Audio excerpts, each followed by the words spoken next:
What's going on YouTube? Listen up, young elder gang.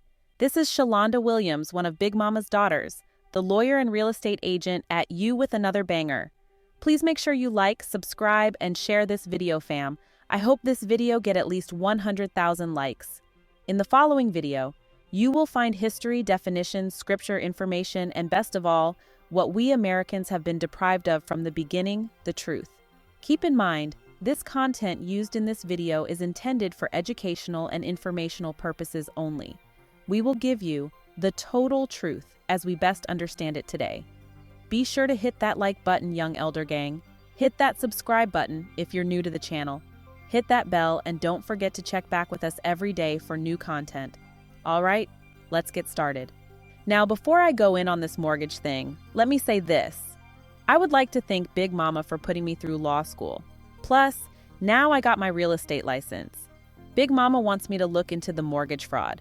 Now, in my opinion, nothing in this world is free. You have to pay your way, some kind of way from my perspective. So, paying for the house is not the fraud. It's the overcharging, and the truth is, you can never own anything if you're not in your proper person. It's the banker's hustler game. That's robbing the people of their natural wealth. So, you know how we do when Big Mama gives us a mission. We go up and beyond. In this video, we will give you the full breakdown of what a mortgage really is. So sit back as we crack your head and twist your cap back, as the young elders say. I will never look at my mortgage the same way after learning this. Ready for a lesson in estate, y'all? So, a mortgage comes from the Latin phrase mortuum vadium, which means dead pledge. Sounds spooky, right? Back in the day, folks used to pledge their land to lenders until the debt was repaid. If you paid it off, the deal was dead, and so was the lender's claim on your property. But if you didn't, well, you could kiss that land goodbye. This term, dead pledge, first popped up in English around the early 1500s. The lender would keep any money made from the land, like farming or renting it out, until the borrower paid off the loan. But wait, it gets deeper. Keep in mind, since 1933, the American people have no money, so there is no way to technically pay a mortgage. Listen at how close the word mortgage sounds to the word morgue. A morgue is a place where the bodies of the deceased are kept temporarily while awaiting identification, burial, cremation, or other disposition. Mortgage sounds like the words morgue and garage being put together. A garage is a building for housing a motor vehicle or vehicles. In this case, vehicles are humans, so it translates into a place to park the deceased. When you sign a loan agreement, contract, a mortgage agreement, you're creating something called a promissory note. A promissory note is a legally binding document that outlines the terms of a loan and the borrower's agreement to repay the loan, interest, and fees. It's a form of debt that can be used by individuals and companies to raise money. Family members and close friends may use a promissory note to formalize a personal loan. For example, a college graduate might borrow money from their parents to cover moving expenses. A promissory note typically includes the following terms: the principal amount of the loan, the interest rate, the repayment schedule, and any consequences for late or missed payments. A lender is a person or entity that lends money to a borrower, who is the person or entity that receives the money and is responsible for returning it. The person or entity that provides money to the borrower. Lenders typically expect the money to be returned, usually with interest. Banks and credit unions are examples of lenders. The person or entity that receives money from the lender and is responsible for returning it, usually with interest. A promissory note is a crucial document for both the lender and the borrower, as it ensures that both parties understand their obligations. In short, a promissory note is a contract or bond where you promise to pay when you sign your mortgage. This is what transpired. You know, if you look back, when you bought a home, you went to the bank and you filled out some paperwork, and one of the pieces of paper that you signed was your mortgage, and it was notarized, and it was recorded with the Register of Deeds, the county clerk or county court. The other piece of paper that you filled out and signed was a promise to pay, also known as a promissory note.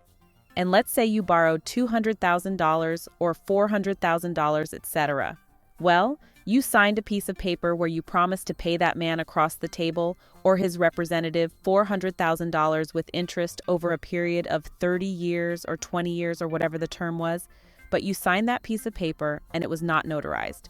It was like signing a blank check. but it was a promise to pay, which made it a negotiable instrument. A negotiable instrument is a written document that represents an unconditional promise or order to pay a specific sum of money, either on demand or at a fixed future date, and can be transferred to another party through endorsement or delivery, essentially allowing the holder to negotiate the payment to someone else.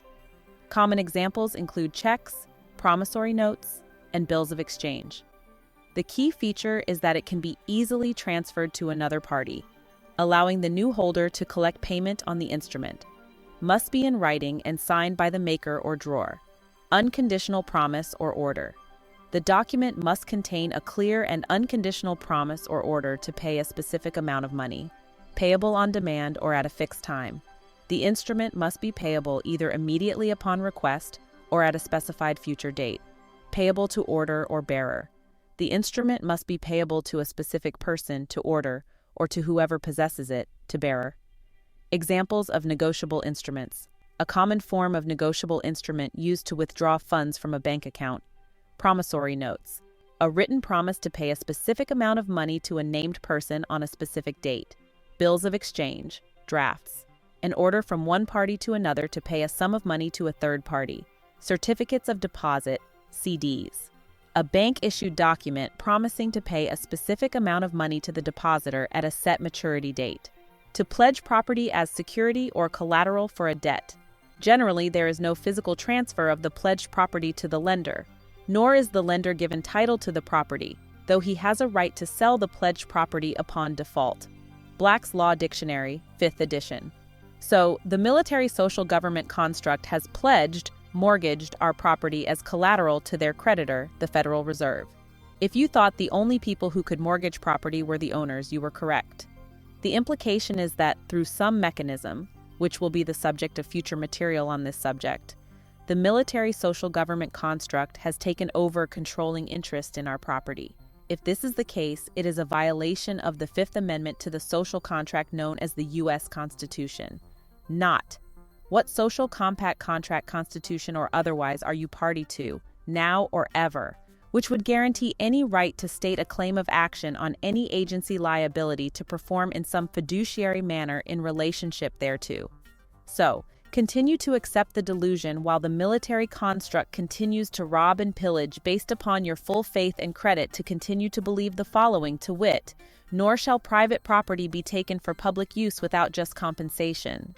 Now, when you signed that paper, you thought that the bank was going to give you $400,000. That's what you thought. Well, when you signed that piece of paper, what did they give you? They didn't give you jack squat yet. You just signed the document, and that piece of paper became an asset for that bank. It is now an asset that the bank by way of the Federal Reserve own. Now, what is an asset? In banking, an asset is a financial instrument or item that a bank owns or holds that helps to bring value. Assets and liabilities can be classified as current or non-current. Current assets are expected to bring value within the current period, while non-current assets won't be liquidated or bring in cash within the current period. An asset is something that has value and contributes to an entity's wealth. It can be owned or controlled by an individual, corporation, or country.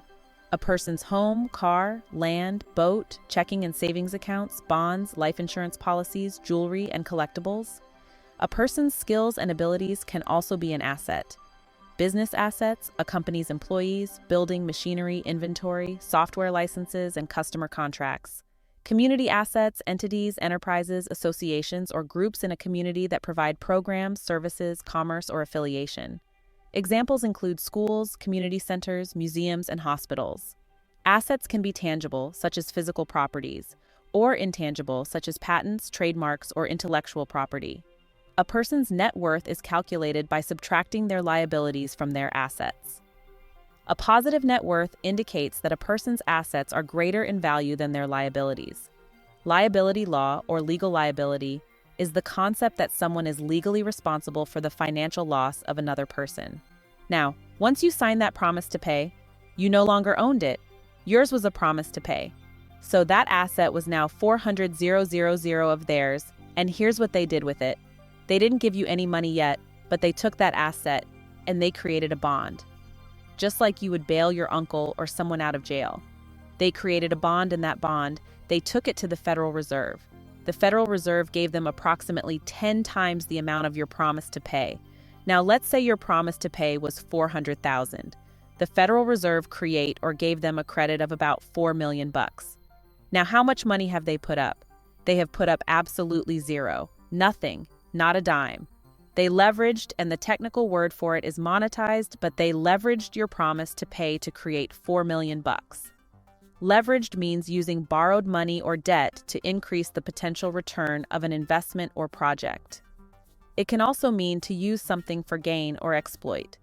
In law, exploit means to take unfair advantage of someone or something, often by using their vulnerability or situation for personal gain, usually considered illegal and unethical, such as forcing someone to work for very low wages or manipulating an elderly person to give up their finances. It essentially refers to the act of using someone or something unjustly for one's own benefit. In law, monetized means to convert a legal claim or asset, like a pending lawsuit or judgment, into readily available cash by essentially selling a portion of its potential future value to a third party, allowing the claimant to access funds before the case is finally resolved. Essentially, unlocking the value of a legal claim to generate immediate liquidity for business needs. They still had your promise to pay. They kept it, they just created a bond. They then took your promise to pay to another party, and we'll call that party a wholesaler. Wholesaling or distributing is the sale of goods or merchandise to retailers, to industrial, commercial, institutional, or other professional business users, or to other wholesalers, wholesale businesses, and related subordinated services. In general, it is the sale of goods in bulk to anyone, either a person or an organization, other than the end consumer of that merchandise. Wholesaling is buying goods in bulk quantity, usually directly from the manufacturer or source at a discounted rate. The retailer then sells the goods to the end consumer at a higher price, making a profit. Now, that wholesaler took your promise note, the bond, to what we call an aggregator or trustee. An aggregator is someone or something that gathers together materials from a variety of sources. A trustee is a person or group of people who manages assets or property for the benefit of a third party or beneficiary. Trustees are responsible for carrying out the wishes of the grantor or the person who established the trust. This includes managing the assets, making decisions, investing, and communicating with the beneficiaries. A trust is a fiduciary relationship where the grantor gives the trustee the right to hold title to assets for the benefit of the beneficiary.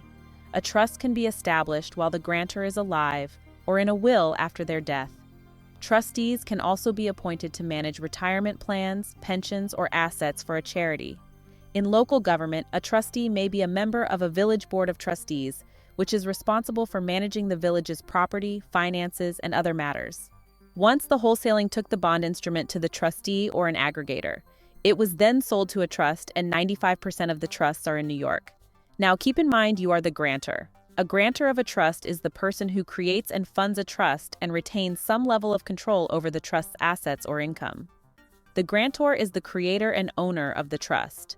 They can retain the power to control the trust's assets or income, such as by deciding who receives income, voting, or revoking the trust. Like we said, most of all trusts are in New York. This is why the Empress Verdiesi said the records were in New York. Wall Street is located in Lower Manhattan, New York City, and runs from Broadway to South Street on the East River. Wall Street is home to the New York Stock Exchange, NYSE, the world's largest stock exchange, and other financial institutions. The street is also known for being the birthplace of the financial district, which it helped create by marking the area as a business center. So, your mortgage is sold on Wall Street as a bond. A bond is a loan that the bond purchaser or bondholder makes to the bond issuer. Governments, corporations, and municipalities issue bonds when they need capital.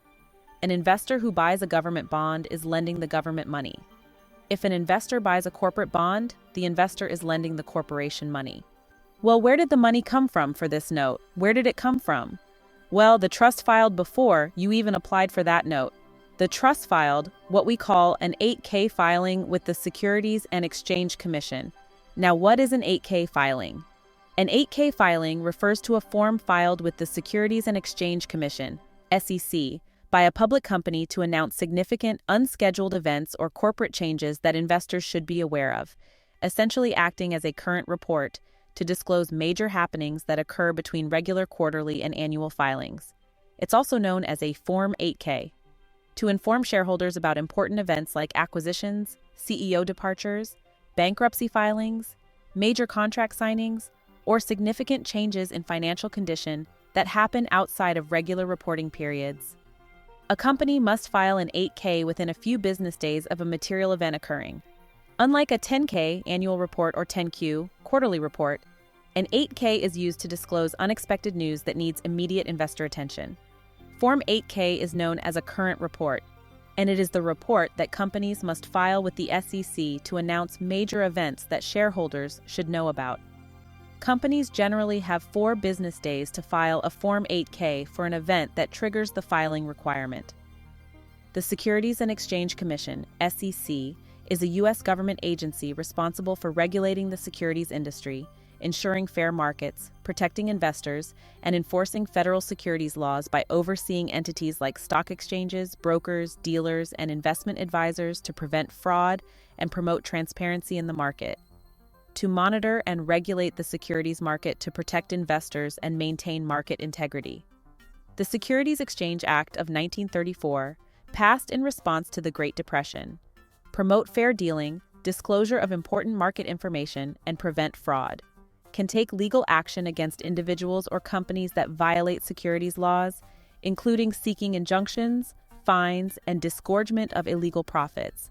The Securities and Exchange Commission, SEC, oversees securities exchanges, securities brokers and dealers, investment advisors, and mutual funds in an effort to promote fair dealing, the disclosure of important market information, and to prevent fraud. Let's just say the trust that filed the 8K, it was called Butt Crack Trust or something. They told the Securities and Exchange Commission that they were going to sell investment certificates. They were what we call mortgage-backed securities, or CDOs, collateralized debt obligations, whatever fancy term they called it. Investment certificates are financial instruments that give investors a claim to the returns of a specific asset or group of assets. They are issued by financial institutions such as banks or investment companies and can be structured similarly to certificates of deposit, CDs. Investment certificates can be based on a variety of assets, including stocks, commodities, currencies, or stock indexes. But your promise to pay, which because a bond or bondage, that note was the security for these folks to induce certificate holders or investors. Let's just say, the folks that are listening to this video, they represent the school teachers in their area, so the school teachers' pension plan invested $10 million each into this trust. That was backed by your promise to pay. So they were given, let's say 6% return on their investment, but you were paying maybe 7%. So the trust was earning money. Okay, now those certificates that were purchased by the investors, that money went back to the bank that you signed that promise to pay with, and that's where the funds came from for you to buy your house. An investor is a person or entity that puts money into a business or other organization with the expectation of earning a profit or gaining an advantage. Investors use financial instruments to achieve financial goals, such as building retirement savings, funding college, or accumulating wealth. Investors can invest in many types of assets, including real estate, stocks, bonds, securities, infrastructure, currency, commodities, tokens, and derivatives. Now wait, that's not all. Listen to this for a minute. That piece of paper that was never notarized traveled all around the world gathering a lot of money. It created $4 million for the bank and credit on your signature. It also induced a lot of school teachers' pension plans or firefighters' pension plans to invest into that trust. They got an investment certificate and the funds came backwards to the bank and the bank then through the title company. They provided the $400,000 to purchase the house. Good deal, right? Very good deal for who? For the bank, they got $4 million in credits and didn't put up a nickel. Now, the trustee for this trust, he's provided with what we call a pooling and services agreement.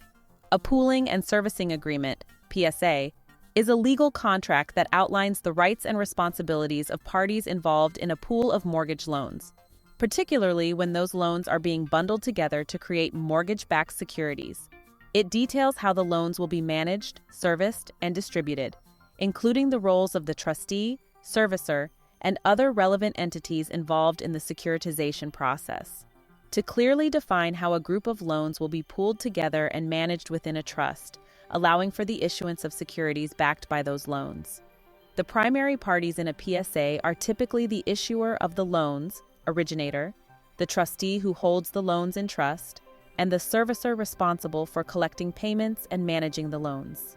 Now, the trustee for this trust, that's his management book, that's his rules. That's what he has to follow to comply with the SEC rules. SEC rules refer to the regulations set by the Securities and Exchange Commission, SEC, a U.S. government agency that oversees the securities market, ensuring fair dealing, investor protection, and transparency by requiring companies to disclose accurate information about their securities when offered to the public. Essentially, these rules aim to prevent fraud and market manipulation within the stock market. So, in that polling and services agreement, there's a clause in there that says if you failed to pay your mortgage, they entered into an insurance contract, so that if the mortgage wasn't paid, the insurance company would pay it, but the money wouldn't go to you. It would go to the trust.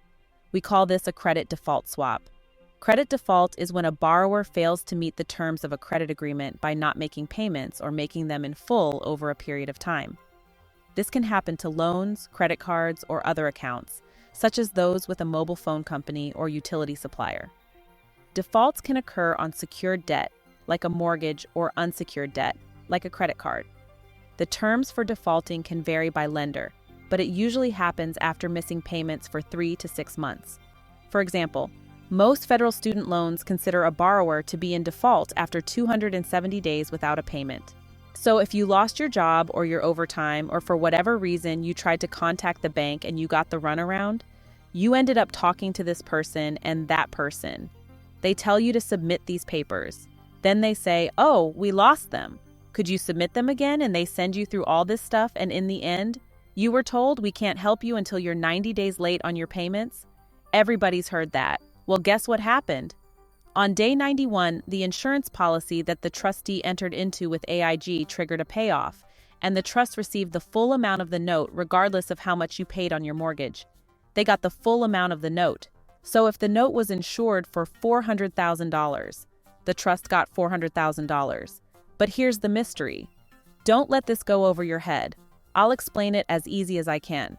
The Federal Reserve allowed the trust to leverage that $400,000 note 30 times. So they created 30 different levels. Now your $400,000 note is purchased by other lenders, and along we go. AIG is the marketing name for American International Group, Inc., a global insurance and financial services organization.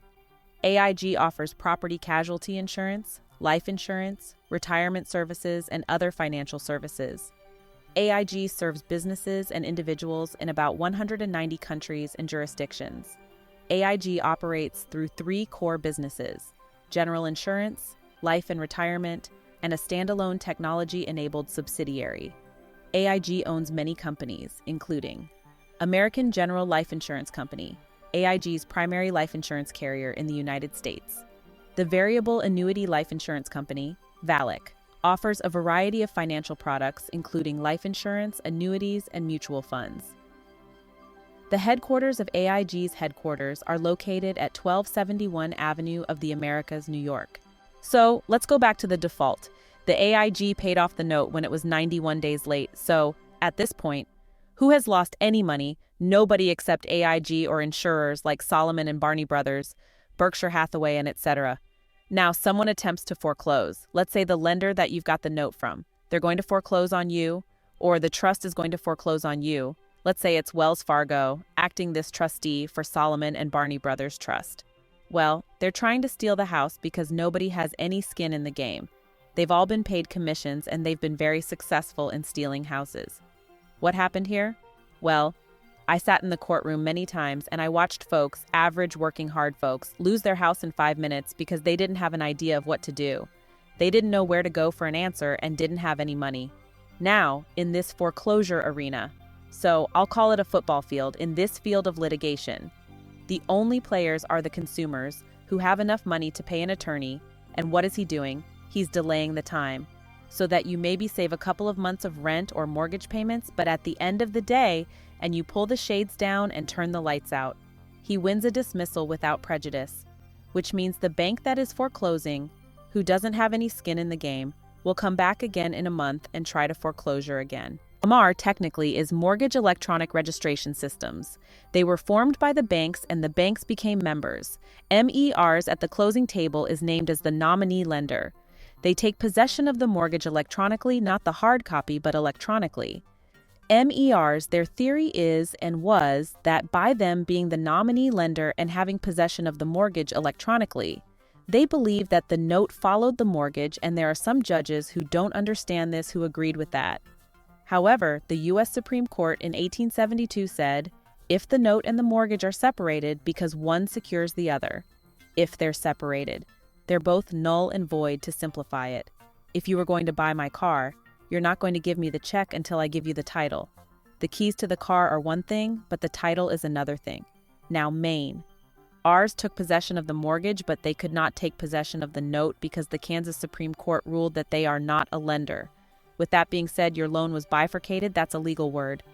A bifurcated loan is a single loan that's divided into two separate notes, each with different loan terms. The notes have the same payment priority and are secured by the same security instrument. A single mortgage loan where the debt is divided into two notes, each with different loan terms. This allows the borrower to pay off a portion of the total debt during the loan term. A loan where the collateral pool is divided, with current assets pledged to a bank line of credit and non-current assets pledged to non-bank term loan providers. This structure is often used for financing mergers and acquisitions, growth, and dividends. A loan structure that combines an asset-based revolving credit facility with a term loan. This structure can be used to support working capital needs. A loan structure that splits a unitranche loan into first out and last out pieces. The two pieces are serviced together until a trigger event occurs, such as a missed payment or bankruptcy. Now, your bond, note, or loan was bifurcated right at the closing, but you didn't know that. Now, that means your chain of title was broken. A broken chain of title in real estate means there is a gap or inaccuracy in the documented history of ownership of a property, where a transfer of title was not properly recorded or is considered fraudulent, creating a potential issue with who legally owns the land. Essentially, there is a missing link in the chain showing who owned the property at a certain point in time, which could lead to legal disputes over ownership. This can happen due to errors in public records, missing documents, incorrect names, forged deeds, or situations where someone transferred ownership without proper legal authority.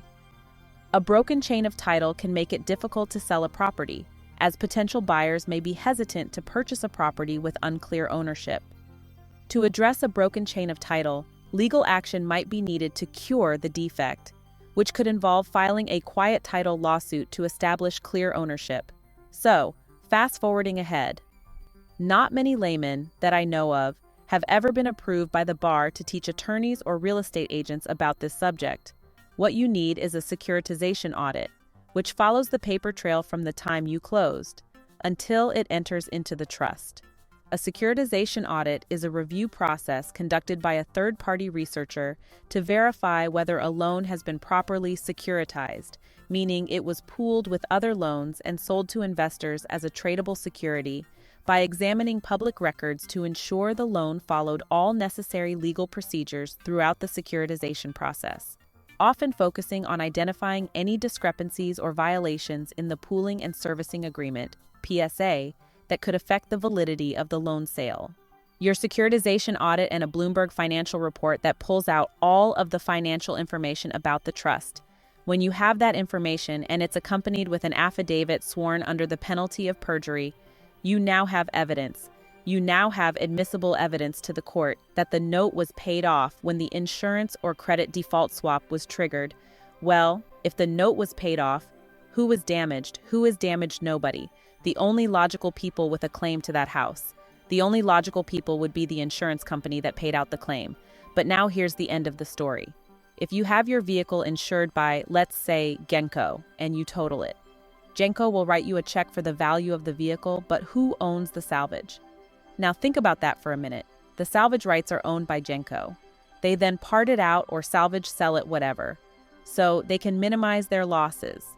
Well, in the foreclosure arena, the insurance company is Genco, and if they paid off the certificate holders, then they would have a claim to the house logically.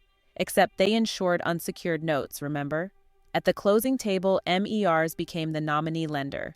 It separated the note from the mortgage. The U.S. Supreme Court says that they're separated. They're both null and void. Well, Genco insured unsecured notes because the notes that were not accompanied by the mortgage or vice versa. Therefore, they had no claim on the wreck or the house. So, essentially, they're double dipping and triple dipping. Today, AIG has a big-time lawsuit against Bank of America because Bank of America defrauded them on the quality of the loans. The loans were rated AAA by Standard Moody's or whatever, when in fact they slid into that pile of loans. They slid into some toxic loans and some marginal loans, and AIG ended up paying based on misrepresentation. Wow, what a hornet's nest. So here's what you do, and I did this with Regions Bank when they tried to steal Big Mama's house. I walked into the bank and I said to the girl, "I want to talk to the president of the bank. They have dirty diapers and they really smell." "Well, he's in conference." I said, "It's no problem. I'll just drop the diapers right here." In less than 30 seconds, he comes out of his office and he said I overheard the conversation. "What's the problem?" I say, "You've got dirty diapers. There's fraud in these loans. Now what do you want to do? You want to litigate or you want to negotiate? Call the legal department." And I said, "Here's the proof. You people have already been paid. What do you want to do?" And it stopped all the activity in court because you had proof, and that's the value of the Securitization Audit in the Bloomberg Financial Report.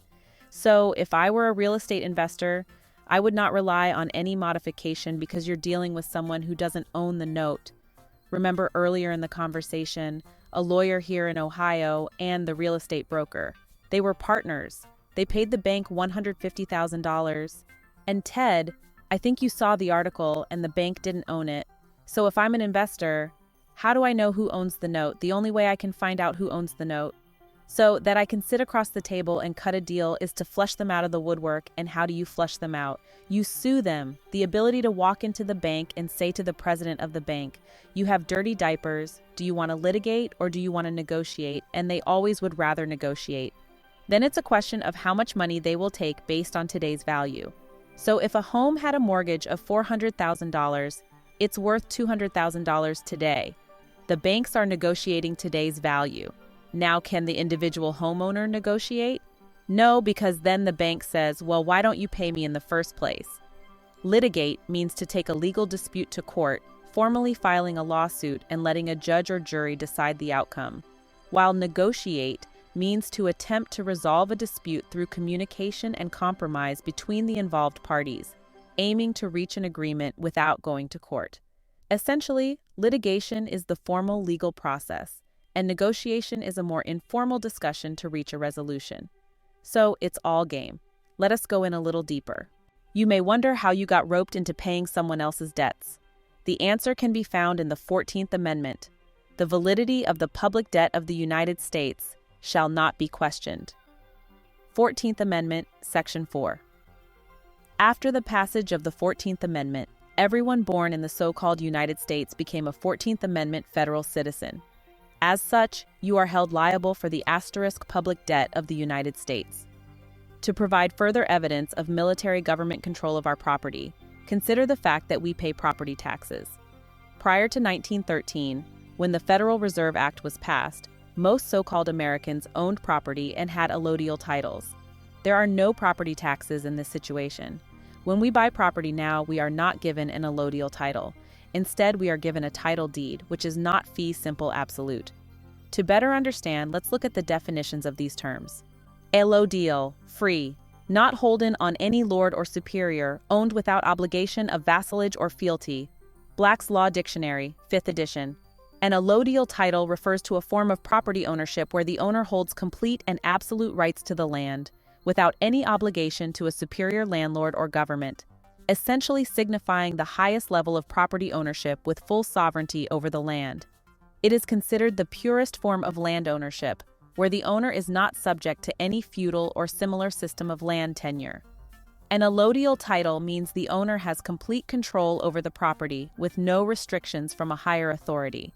This concept originated in ancient systems where land ownership was based on occupation and defense of the land, known as allodium. While the concept exists legally, most modern property ownership systems involve some level of government regulation or taxation, making true allodial title rare. Fee simple. A fee simple absolute is an estate limited absolutely to a man and his heirs and assignees forever without limitation or condition. An absolute or fee simple estate is one in which the owner is entitled to the entire property, with unconditional power of disposition during his life, and descending to his heirs and legal representatives upon his death intestate. Black's Law Dictionary, 5th edition. A fee simple is a legal term that refers to the highest form of ownership of real estate, such as land, buildings, roads, or ponds. It grants the owner full and irrevocable rights to the property, with no limitations other than local zoning ordinances. Complete ownership. The owner has the right to use, sell, alter, bequeath, or lease the property. Indefinite duration. The ownership lasts forever, unless a condition is met that causes the ownership to revert to the grantor. Freely transferable. The property can be sold or given away to anyone. Inheritable. The property can be passed down to heirs. Obligations. The owner must obey the law, pay taxes, and pay debts. The term fee comes from the Old English word fio, which means cattle. In feudal societies, a lord or monarch would grant land to others in exchange for services, and these land holdings were called fiefs. Asterisk deed. A conveyance of realty, a writing signed by grantor whereby title to realty is transferred from one to another.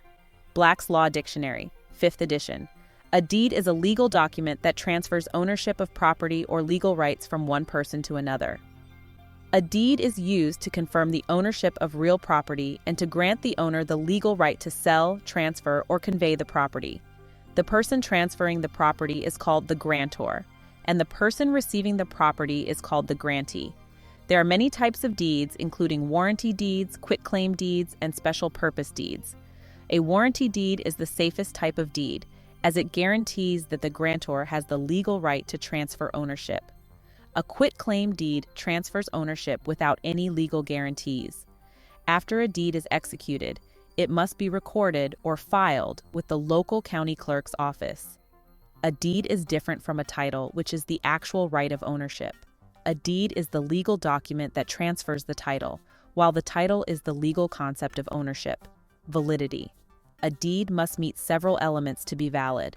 If any essential element is missing, the deed is considered void and cannot transfer the title. Title deeds. Deeds which constitute or are the evidence of title to lands. Black's Law Dictionary, 5th edition, emphasis added. A title deed is a legal document that proves a person's ownership of a property, essentially acting as the physical proof of their legal right to own a piece of land or building. It is a collection of documents detailing the history of ownership and any encumbrances on the property, like mortgages or liens associated with the title. From these definitions, it should be obvious that we do not have fee simple, absolute title to our land. If we had an allodial title without obligation, no one would have the authority to tax the land. They would also not have a right to sell the property if the taxes weren't paid. But when the property was hypothecated, the military government took that authority. The title deed is evidence that a title does exist. But the question remains, who holds title to the property? It would seem that the military government has taken control of our property, and then they lease it back to us for what is called property taxes. In return for turning over all the property in the so-called military social construct known as the U.S., the Federal Reserve Bank agreed to extend the federal military social construct all the credit, money substitute, it needed. Like any other debtor, their federal military government construct had to assign collateral and security to their creditors as a condition of the loan. Since their federal military government construct didn't have any assets, they assigned the private property of their economic slaves, the so-called United States citizens, as collateral against the unpayable federal military debt.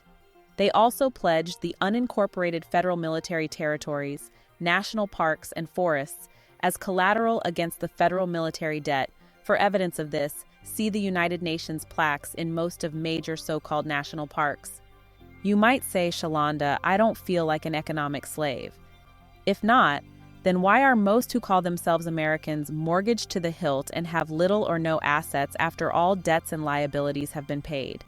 Why does it feel like you are working harder and harder and getting less and less? Evidence of your economic slavery is the fact that you pay Social Security taxes and income taxes. Remember that we said the federal military government construct could also pledge the labor of the citizens. The federal military government construct gets the benefit of your labor in the form of so-called federal employment income taxes. What you may not know is that the federal military government construct does not have any constitutional authority to tax your wages. So the income tax is voluntary. You volunteer to pay off the public debt when you apply for a Social Security number and then give it to your employer when you file a W-4 form. If you don't believe it, find a canceled check that you have written to the IRS. Turn it over, and on the back, you will see that the check was endorsed for deposit in a Federal Reserve account.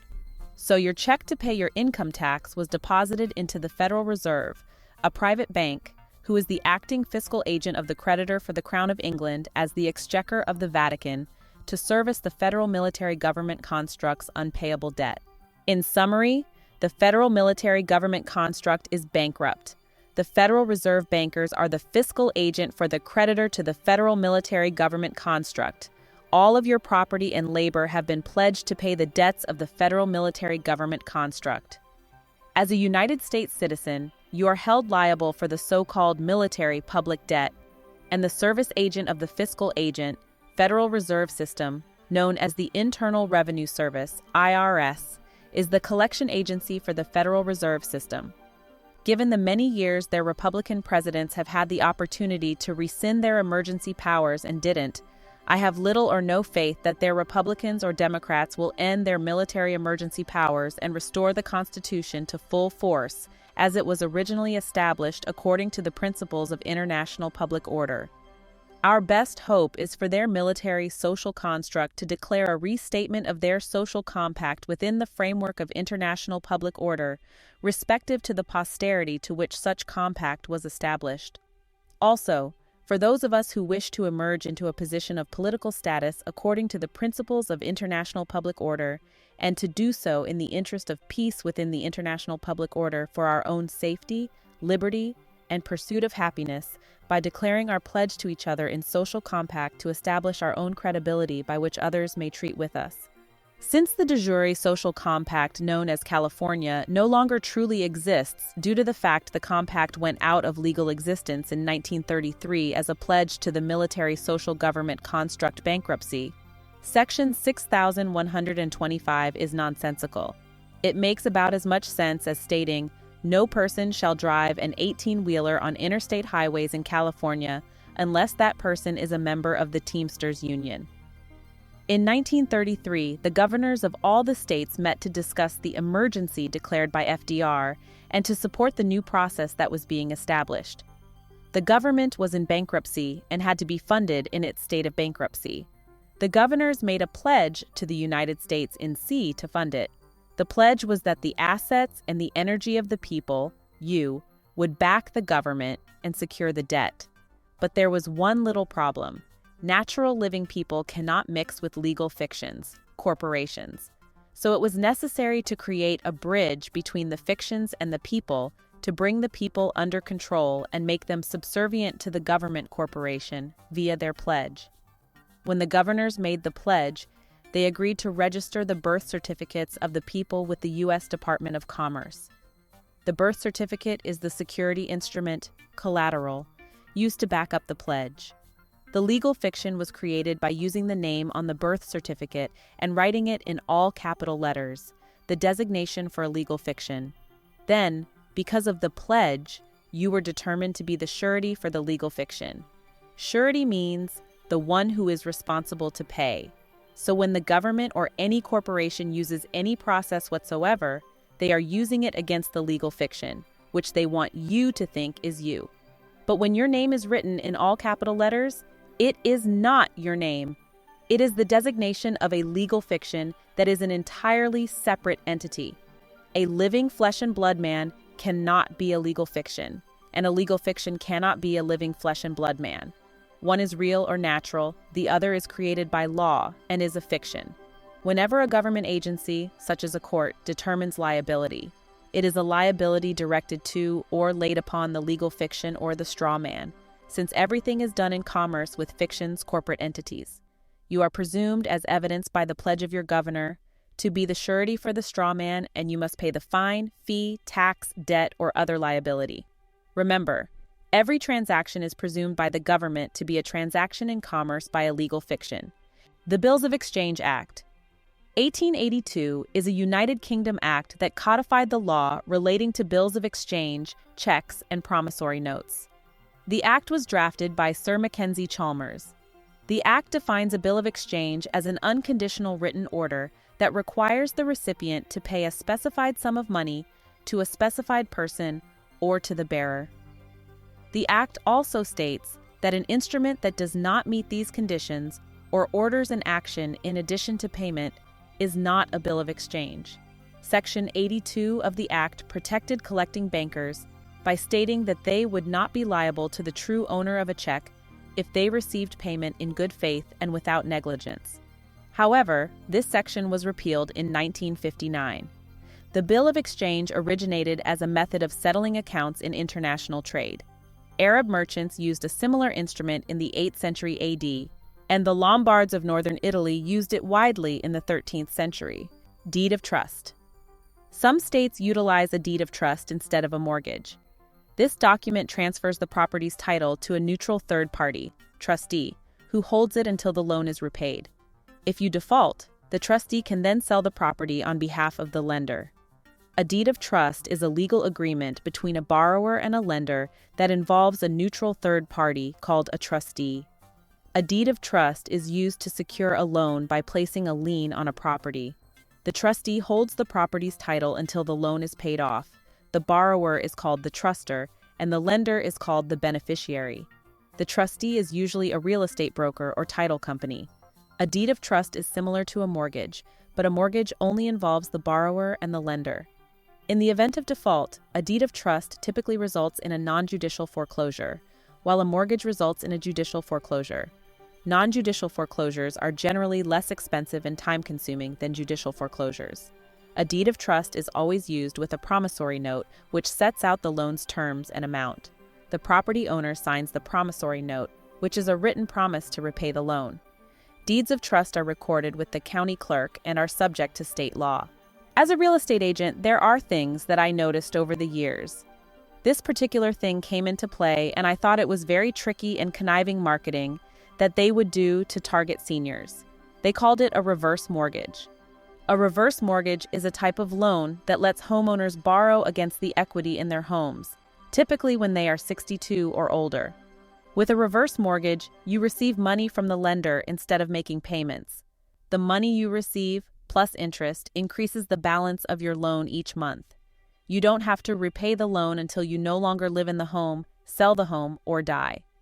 The amount you receive depends on your age, the value and location of your home, and the cost of the loan. You can receive the money as a lump sum, a monthly payment, or a line of credit. You must continue to live in the home as your primary residence, pay property taxes, maintain the home, and comply with other terms of the loan. If you don't, you could default on the loan, and your home could be foreclosed on.